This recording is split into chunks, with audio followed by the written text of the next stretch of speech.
In a recent video, I titled it "Don't Throw It Away" because I saw a lot of people getting frustrated with the turn-in aspects of the cars on Project Motor Racing, and either turning in, crashing into the wall, turning in, spinning a 360, and so on. And gave a little snippet on just the need to learn trail braking if you're going to do well in this game. So I'm going to show you some examples of not doing it well. And the reason being is normally I would teach on or instruct on this is how you do it right. But in as much as you can watch it on a video, it's a lot more difficult to see or sense what I'm sensing through the wheel and how my brain's calculating all that and you can even probably see me lean on the track a little bit sometimes when I'm going in a turn. But I can show you what to avoid and the result of that and possibly why you're spinning out or turning in hard. And we'll look at the accelerator and brake in that as well. So let's get started.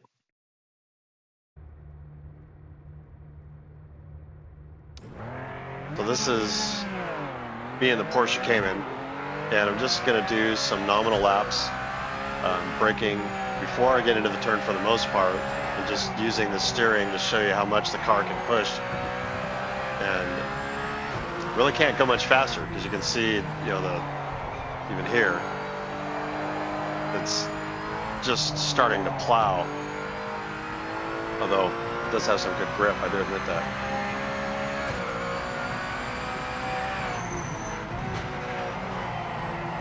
Brake before the turn, stay on track. You can see on the bottom left of the screen there, I zoomed in on the accelerator and brake so you can watch and see what's going on. No need to brake on this turn. You can push now, push now. So watch as I come into turn one. Again, I'm going to brake beforehand, just kind of coast and use the wheel to get through it. This is not trail braking.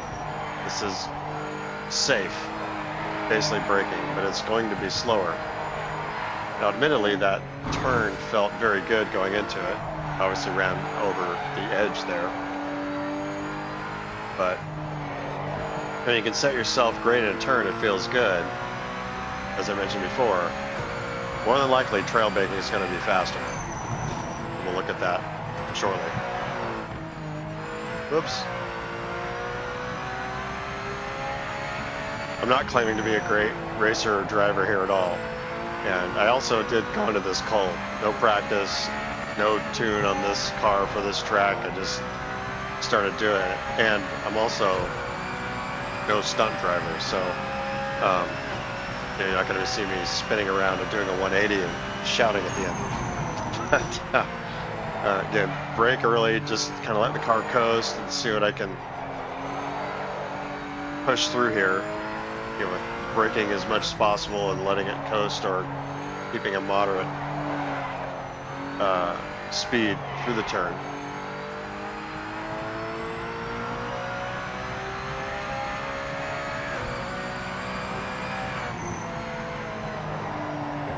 Brake beforehand.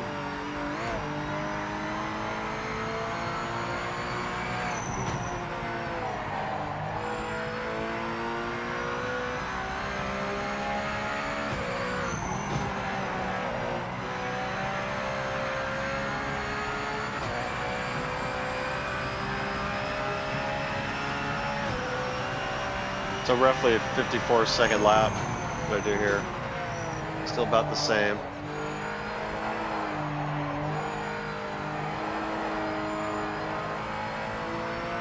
Again, I mean, you can see how hard the steering wheel is going. The car is turning in, but you can hear the wheels screeching and so on.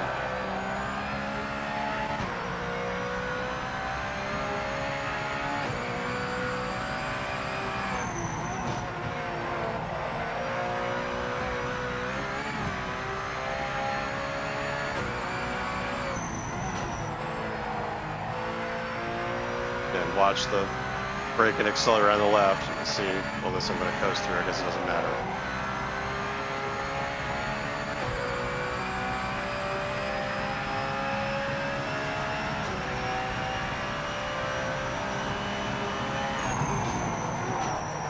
watch him hold the brake a little bit. Whoops, I screwed up. That was a bad example.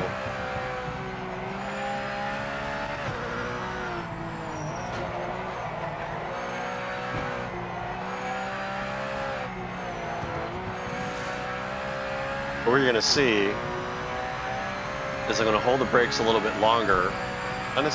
And also, if you notice, I'm not smashing the brakes 100%. If you played Gran Turismo 7 and even ACC, there's a lot to be said about just really getting on the brakes hard.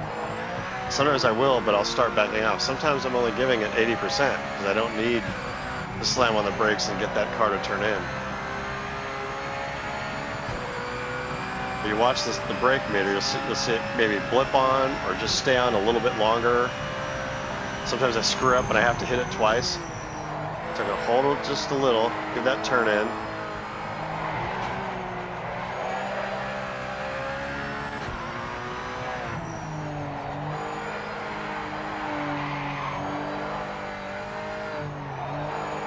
Okay, so the last lap was already a 53. Again, I'm hitting the brakes, I'm just holding them like, I might, give them 80%. And then just hold it about halfway, just a little bit longer, and then ease off.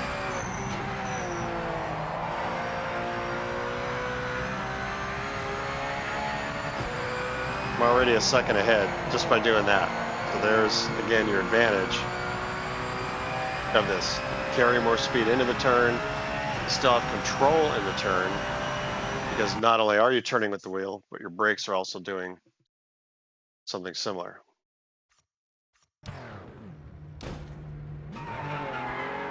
All right, we'll do this again with some more trail braking. A 52.7. I'll have to get warmed up here. But you can see the turn in, right? So you can see too much, and then all of a sudden the car's wanting to turn in too much. Holding the brakes on too long, or you've taken the turn too fast, and now you're compensating with braking, but you don't want to go off the edge. So again, you're braking harder and you're turning, and it's making that car want to turn in more. Again, I'm no stunt driver, and so it was kind of hard for me to try to duplicate this or attempt it because I'm so used to driving another way. Bear with me here.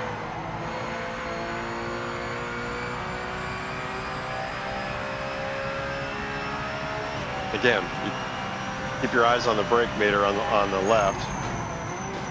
Braking, I'm trying to hold it a little bit. There's part of your turn in. I know some of you experienced excessive turn in, and again, you're probably hitting those brakes a lot harder than I am.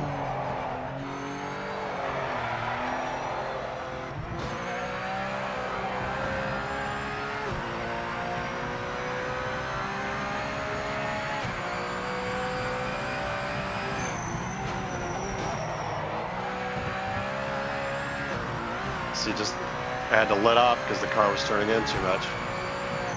That's part of that braking. Remember, it's an issue where, when you brake, your front end goes down. That gives you more grip. That allows you to take a turn a little bit faster. But it also can sharpen your turn. Which again, without controlling it, will lead to a spin out or a hard turn into a wall. That's kind of it right there.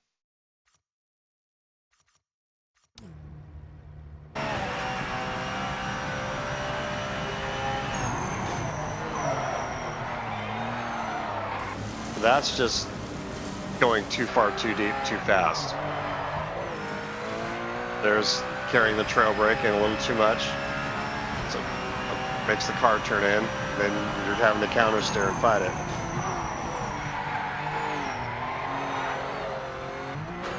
Carrying the brakes in too much, went in too far before braking, and having to fight that. Very similar here.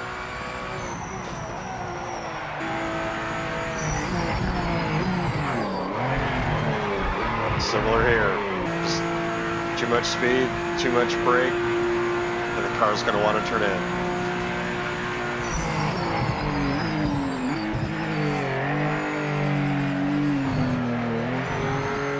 That was better. Now you may notice that sometimes the brakes, and I have a little bit of accelerator pedal going on there. The game calls that trail acceleration. I call it loaded braking, and that may be a completely wrong term. Feel free to correct me if you want. A lot of times you'll see I'll hit the brake and I'll have the accelerator on just a little bit. Over the brakes, or even decelerating, just coasting, the front end of the car is going to dip down somewhat. Braking will make it dip down harder and faster. Sometimes if I'm out of control, I can hit the accelerator a little bit, which will make the rear end drop a little more and kind of help me keep control of it. So you'll see a little bit of overlap. Whoa, weird sound there. But anyway, and I'm not the only one to do this. You watch a lot of guys on YouTube and you'll see a lot of their acceleration and brake, or the accelerator meter and the brake meter overlap because they're using both at the same time. Sometimes if I'm going into a turn and I don't have my standard racing line because I'm side by side with some guy, you might see me tapping the accelerator pedal as I go through because it's going to keep the rear end down a little bit. I'll have to brake more, but not much.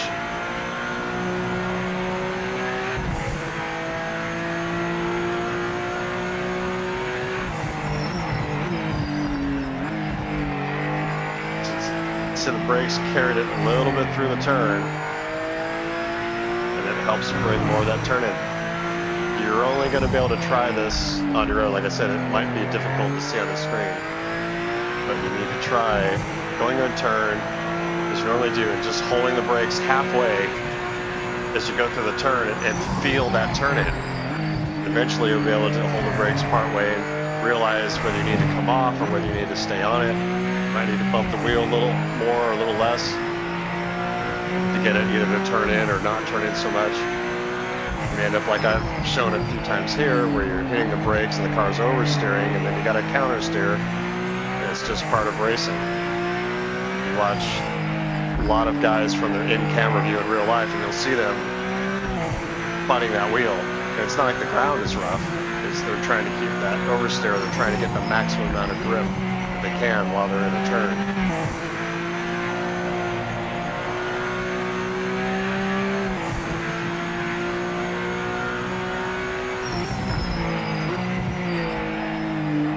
Getting just a little bit of that overlap.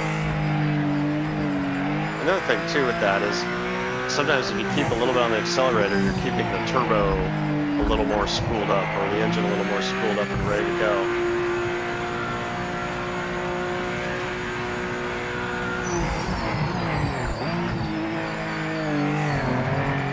I got there, I panicked, right? So I kept the accelerator just to make sure that I wasn't gonna lose it, basically. And again, you can have a little bit of accelerator pedal, and it will bring the rear end down a little more to help keep your car more flat. Why is that important? Key issue here. The higher you raise the rear of the car, the more turning you're going to have compared to the front. So if you have a greater rake, the car is going to turn in more just because of that rake. That used to be a thing with a quick dial-in when we used to race ACC. I don't have a setup. I just raise and lower the car depending upon how I want the car to turn in or have less turn in, more oversteer or more understeer, respectively. That is it, my friends.